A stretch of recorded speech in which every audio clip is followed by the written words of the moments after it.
नमस्कार, स्वागत है आप सभी का हमारे YouTube चैनल पर, जहां हम आपको हेल्थ और फिजियोथेरेपी से रिलेटेड जानकारी देते हैं। आप बहुत लोगों को जानते होंगे जिन लोगों का कुछ भी ऐसा विग्रेस एक्टिविटी नहीं होता है, जैसे कि जिम में जाना या स्पोर्ट्स एक्टिविटी नहीं होता है, और उनका थ्रू आउट द डे वो बैठ के रहते हैं और अपना काम करते रहते हैं, फिर भी उनका डिस्क बल्ज प्रॉब्लम होता है और back pain, sciatica pain problem निकलता है।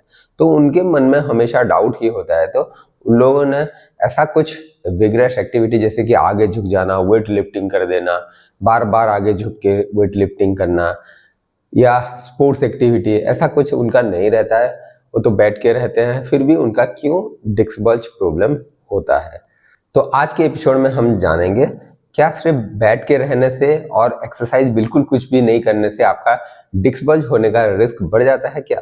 जब भी आप एक पुअर पोस्चर पर बहुत देर तक बैठते हैं, तो आपका क्या होता है कि इंटरडिस्कल प्रेशर बढ़ जाता है धीरे धीरे, जो कि लगभग आप अगर चलेंगे या खड़ा होंगे या लेट के रहेंगे उससे भी ज्यादा होता है। वो इंटरडिस्कल प्रेशर की वजह से क्या होगा, आपके लोअर बैक एरिया में जो आपका डिस्क होता है, उसका जो आउटर लेयर होता है एनुलस फाइब्रोसस, उसके ऊपर एक रेडियल टेंसाइल स्ट्रेस क्रिएट होता है। और एक कारण है कि डिस्क जो होता है वो डिस्को इलास्टिक होता है। ग्रेजुअल स्ट्रेस अगर उसके ऊपर पड़ेगा तो क्रिप होगा और उसके साथ डिफॉर्मेशन स्टार्ट हो जाता है। तो इस हिसाब से अगर रिपीटेटिव लोडिंग एक ही एरिया में होता रहे तो क्या होगा कि आपका माइक्रो टियर होने का रिस्क बढ़ जाता है। मेनली आपका जो पोस्टीरियर एन्युलस होता है उसी एरिया में जहां पे वीक होगा एन्युलस फाइब्रोसस, उस एरिया में वो माइक्रो टियर होने लगता है। तो उसके कारण क्या होगा, ग्रेजुअली और धीरे धीरे डिस्क बल्ज स्टार्ट हो जाता है। थ्रू आउट द डे आप बैठ के रहते हैं तो क्या होता है कि जो डिस्क होता है वो एवास्कुलर होता है, तो उसका जो न्यूट्रिएंट्स होता है वो एक डिफ्यूजन प्रोसेस के ऊपर डिपेंडेंट होता है। तो जब भी हम लोग चलते हैं तो क्या होता है, एक कंप्रेशन रिलैक्सेशन साइकिल होता है, उसके वजह से आपका न्यूट्रिएंट्स डिफ्यूजन होता रहता है और उससे उसको न्यूट्रिएंट्स मिलता है।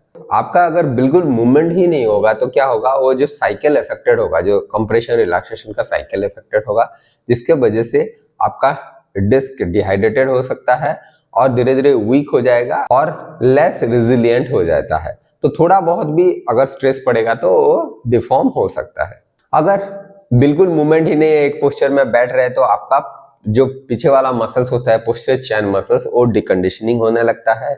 आपका हिप हिंजिंग होना चाहिए, जैसे कि आपका हिप डोमिनेंट मूवमेंट होना चाहिए, और धीरे धीरे क्या होगा कि आपका स्पाइनल डोमिनेंट मूवमेंट होगा। जब भी आप झुकेंगे या फॉरवर्ड बेंडिंग करेंगे तो क्या होता है कि मैक्सिमम मूवमेंट जो स्पाइन में होने लगता है, जिसके वजह से आपके स्पाइन में कंप्रेसिव और शियर फोर्स पड़ेगा और उसके वजह से आपका डिस्क बल्ज हो सकता है। अगर आप बिल्कुल कुछ भी एक्सरसाइज नहीं कर रहे हैं, सिर्फ बैठ के रह रहे हैं, तो धीरे धीरे आपका कोर मसल का भी वीकनेस हो सकता है। जैसे कि आपका जो स्पाइनल स्टेबिलाईजर होता है, मेजर स्पाइनल स्टेबिलाईजर, जैसे कि मल्टीमिडस हो, ट्रांसवर्स एब्डोमिनिस हो, उस मसल सबका वीकनेस होगा। अगर वीकनेस होगा तो आपका स्पाइनल अलाइनमेंट उसमें अफेक्टेड होगा। तो स्पाइनल अलाइनमेंट अफेक्टेड होगा तो उसमें आपका पोस्चर भी अफेक्टेड होगा। तो पोस्चर अफेक्टेड होगा तो पहले से ही आपको पता चल गया कि इंटरडिस्कल प्रेशर बढ़ जाता है, मसल डिकंडीशनिंग हो जाता है, मूवमेंट पैटर्न इंपेयरमेंट होता है।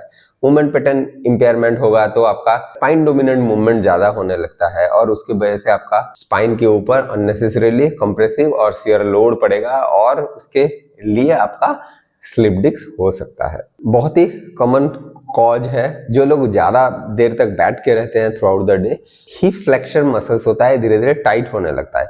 लेकिन ये एक दो दिन में नहीं होता है, बहुत ही लेंदी प्रोसेस होता है। बहुत दिनों के बाद क्या होगा, धीरे धीरे आपका हिप फ्लेक्सर्स मसल सब टाइट हो जाता है और उसके कारण आपका पेल्विक टिल्ट जो होता है आगे की तरफ ऐसे पेल्विक मुड़ जाएगा, जो जिसको हम एंटीरियर पेल्विक टिल्ट बोलते हैं। और उस एंटीरियर पेल्विक टिल्ट की वजह से आपका स्पाइनल अलाइनमेंट अफेक्टेड होगा। स्पाइनल अलाइनमेंट अफेक्टेड होगा और उसके साथ मस्कुलर इंबैलेंस भी होने लगता है। मस्कुलर इंबैलेंस होगा तो आपका स्टेबिलिटी इशू आएगा, स्पाइनल स्टेबिलिटी इशू आएगा और उसके साथ आपके डिस्क के ऊपर स्ट्रेस बढ़ जाएगा जब भी आप कुछ एक्टिविटी करते हैं। स्लिप डिस्क होने का रिस्क धीरे धीरे बढ़ जाता है। स्टडी में देखा गया है कि जिन लोगों का भी सेडेंटरी लाइफस्टाइल होता है, उन लोगों में around 2 to 3 times disc bulge होने का रिस्क बढ़ जाता है, अगर आप कंपेयर करेंगे एक नॉर्मल आदमी से जो कि नॉर्मली एक्टिविटी करता रहता है हर दिन। और भी स्टडी में से देखा गया है कि डायनामिक एक्टिविटी जो होता है वो आपके डिस्क हाइड्रेशन एंड स्ट्रेंथ को एनहांस करता है। ऐसे नहीं है कि लैक ऑफ मूवमेंट और आपका अगर सिटिंग एक्टिविटी सिर्फ है थ्रू आउट द डे, इसका मतलब ये नहीं है कि वो डायरेक्टली आपका डिस्क बल्ज कर देगा। वो जो लैक ऑफ मूवमेंट होता है और आपका सेडेंटरी लाइफस्टाइल होगा, हर दिन अगर बैठ के रहते हैं, तो क्या होता है कि धीरे धीरे एक ऐसा एक एनवायरनमेंट क्रिएट करता है जिसके वजह से आपका डिस्क बल्ज होने का रिस्क बहुत बढ़ जाता है। तो उस डिस्क बल्ज को प्रिवेंट करने के लिए आपके पोस्चर के ऊपर ध्यान देना है, थोड़ा बहुत कोर मसल स्ट्रेंथनिंग एक्सरसाइज भी करना है और एक्टिविटी आपको बढ़ाना है। और जब भी आप बैठ के रह रहे हैं तो एक एर्गोनॉमिक पोस्चर अडॉप्ट करने की कोशिश कीजिए और आपका जो वर्क स्टेशन होता है उसको उस हिसाब से डिजाइन करके रखना है, उस हिसाब से एडजस्ट करके रखना है जिससे आपका पोस्चर उसमें अफेक्टेड ना हो। अगर आपको इस एपिसोड अच्छा लगा तो लाइक करें और हमारे चैनल को सब्सक्राइब करना ना भूलें और आप ये वीडियो को अपने फ्रेंड्स के साथ भी शेयर कर सकते हैं। Stay healthy and pain free. नमस्कार।